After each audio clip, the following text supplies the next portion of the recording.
Hello and welcome back. This is Bodie Pendus. In today's video, we're going to show how to build a fancy box. It's going to have maple and wingay. The box top is made from an insert of 3 parts. It has a border that goes through to make the lid rim to keep the top on, splines, and a tapered handle.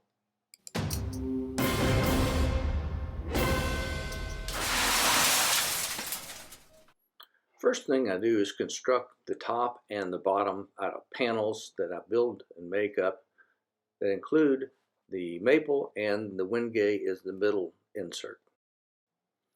I construct the box with mitered corners. It's a simple build, you know how to do that part. Next, I take a strip of my accent wood and I make sure it's long enough that it'll go past the lid and then be able to serve as the rim for the bottom of the lid.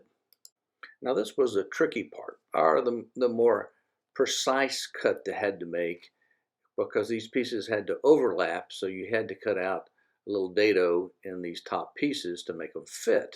So you can see how they fit on the lid with the recess for the lid. The next step, I cut the lid or top off of the main body of the box. Next, I glued in the accent into the rim of the lid. Then I planed it flush with the top. Next was to fit the top panel into the lid, and you glue it up and insert it, and it's good to go. Set the lid on top of the box and it looks great. Now let's add some splines. I find the easiest way to do that is with a spline jig on the table saw. So you set your box on your jig, line it up, set your height for your cut, and cut away. And there you have some nice splines for the box. And then you also cut those in the lid. You glue in the wedges and the splines from your accent wood, let it dry, and then you move on to having the wedges trimmed with a flush cut saw. I trim the splines with a flush cut saw all the way around, and then I take a hand plane and get them smooth so they have the same feel as the top of the box.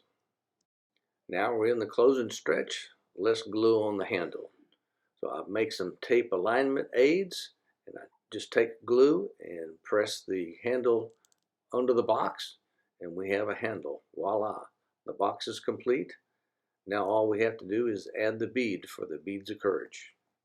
So the lid, while it has this banding all the way around it and has these 2 pieces of maple in here, it's actually, this piece goes all the way through from the front to the back.